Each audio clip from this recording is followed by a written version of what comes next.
All right, hello. This is a special video of Pathic Politics because I'm joined by Jaiden Wiggs. he is my roommate, my dorm mate, and we've been speaking over the past couple months about what we think about the current state of America and politically, and pursuing that American dream. And I feel like he has a message that I think more people should hear.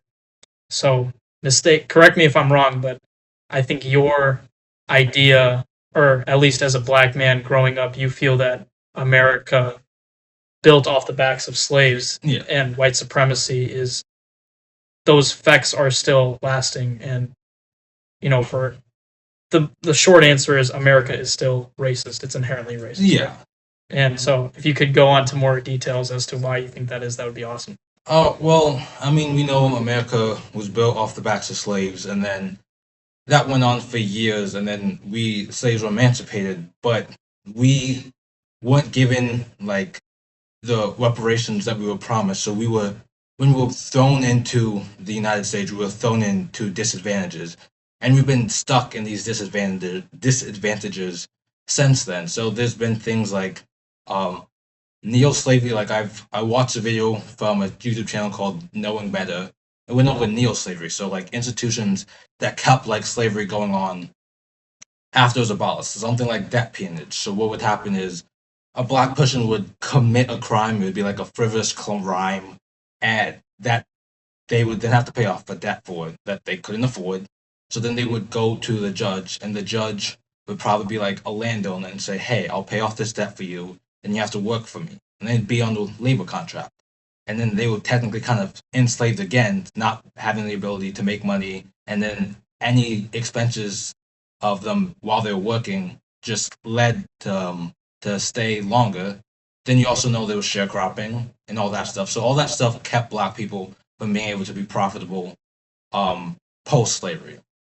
There were more things that kept getting added on, like the war on drugs, the creation of the ghetto through like redlining and blockbusting and urban renewal. And then there's been times in American history where the black population was succeeding and like growing black wealth. Like there was something called Black Wall Street in Tulsa, and like it got burned down. And then it got rebuilt, then it got destroyed through urban renewal. So anytime we kept like trying to build up progress, like America kept like making sure we kept getting stuck. And while we keep slowly progressing, a lot of those same issues like keep happening, and like we're not to where we're equal to everyone yet. Like there's still a bunch of problems. I think like the biggest one is still being like the effects of the war on drugs, and then the creation of the ghetto, which is like keeping us poor.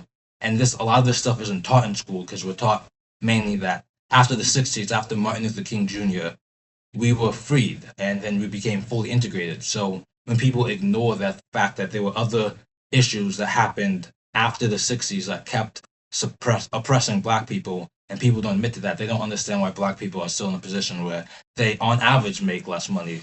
More of them are in jail and they have less opportunity. So I think America is still racist because America refuses to admit to the problems that it's continued to have through its past. And then I just it just hurts like as a black man hearing people like refuse to like want to say teach my history. So I grew up in a white suburb, so I wasn't really surrounded by black people. So how I like felt more black was learning about my history and like learning about the struggle and what my people had to do to progress. So my history is very integral to me and my identity. And then just hearing people like trying to say like slavery was actually a good thing and it taught skills, and that like your schools are trying to indoctrinate kids with the woke agenda, and all that's my history, and it makes me feel like as a black man like I don't matter in this country, and it hurts. I have a so a lot of people on the opposite side of the argument say, well,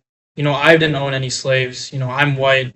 I don't feel like any advantage was given to me. I had to work my butt off to get where I am. Um, in my opinion, based on what you tell me, that's not the whole argument you're trying to make. So could you explain, you know, those folks watching that happen to be white, what you think, they should come up with this and what their, where they fit into all of this? Are they to blame? Should they carry this heavy sense of guilt or, you know, Yeah, I mean, you can't blame someone for being white. Like they didn't choose to be white any more than I chose to be black.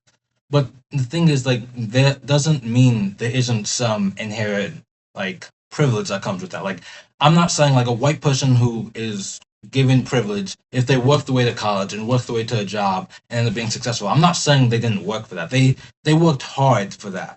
But that doesn't mean that they didn't have any advantages. What I like to think of is because I'm middle class. I like to think I worked hard to get into college, to get the scholarship I needed to.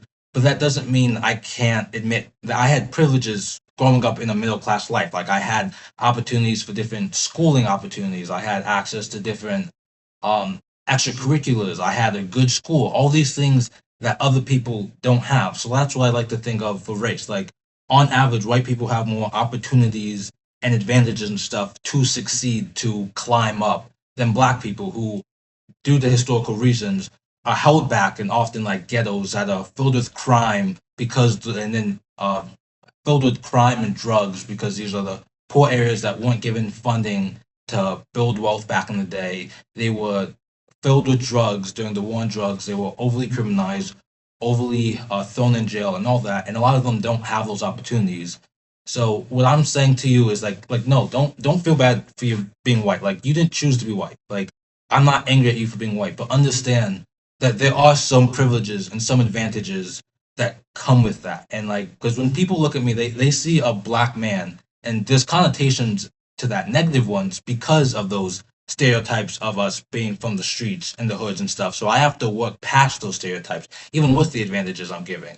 Just like understanding that like you have some privileges, but doesn't mean you didn't work hard. Of course, you worked hard to get to where you are. Everyone works hard. Well, a lot of people, not everyone, but most people work hard to get to where they need to be. So I'm not saying like you need to feel bad for being white or your children need to feel bad for being white. Just understand that you've been given more opportunities than others.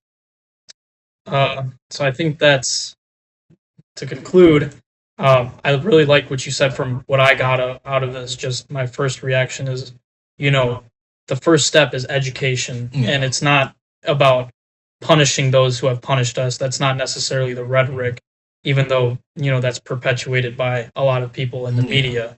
So moving forward, I think this is a good opportunity to kind of bridge that divide between that we are not friends or we are not enemies, but Yeah. we are working together towards something Yeah. for a better America for all of us, right? Yeah. Cool. And yeah, I think that's going to conclude today. Thank you for watching. I will leave Jaiden's YouTube channel in the description so you can watch his speeches. They are phenomenal. And thank you for watching. Enjoy your day, and we'll see you tomorrow. Yep.